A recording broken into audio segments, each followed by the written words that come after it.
Howdy, folks. I'd like to talk to you about something that I've developed that I'm pretty excited about, and I call it the Hillbilly Music History Workshop.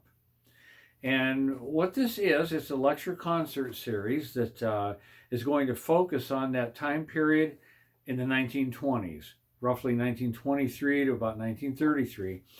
And at that time, the phonograph companies discovered that there was a market for rural music. And we're going to talk about how that came to be, some of the people that were involved, folks like Ralph Peer, who actually worked for a couple different phonograph companies at that time. And he kind of discovered a lot of this almost by accident in some cases. Um, Folks like Fiddle and John Carson from Georgia, who made the first commercially successful record with a vocal on it, which would later become country music. It was called hillbilly music at that time. And once they discovered there was a market for this music, well, they developed equipment that they could take out into remote locations and find people to record. And so the Victor Company wound up in Bristol, Tennessee in 1927. And they recorded, amongst others, the Carter family there and Jimmy Rogers, the blue yodeler, who later became known as the father of country music. And this event became known as the Big Bang of country music because those two were so huge in music, not only then but in the in the future. So we'll talk about the content of what they recorded, the old British American folkways, some of the old tunes that were literally hundreds of years old, the popular music from the 19th century, the parlor songs, the minstrel show tunes and so forth, and the rhythms and sensibilities of the African people that were all kind of melded into this as it went along, and was captured so wonderfully in that era in the 1920s. And then conversely, what became of the content?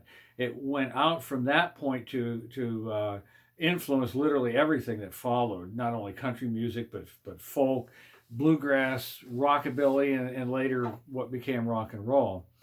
So this was just a wonderful era.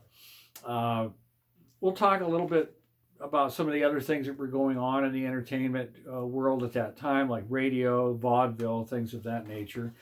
Along the way, I will perform key pieces of music from these different people that I mentioned. Folks like Fiddle and John Carson, Uncle Dave Macon, Jimmy Rogers, Carter family, and so forth. And so that is essentially what it is. Toward the end of it, we will. It's going to be broad enough that people who are unfamiliar with any of this will get a fairly good idea of what transpired during that time period. But toward the end of it, we'll open it up into a little bit of a kind of a Q&A, and maybe people that are a little more informed on this, we can dig into it and kind of open it up a little further into an open discussion. We will endeavor to learn a tune or two along the way, and we'll maybe have a lyric sheet, and we'll all do a Carter family tune together, something like that.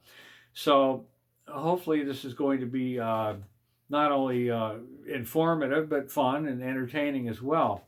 I should provide my contact information for this. Probably the best way to contact me would be through my website, which is bretthowland.com, BRETTHOWLAND.com, bretthowland.com. So that's it. That's the Hillbilly Music History series, and coming hopefully to a venue soon near you. So thank you.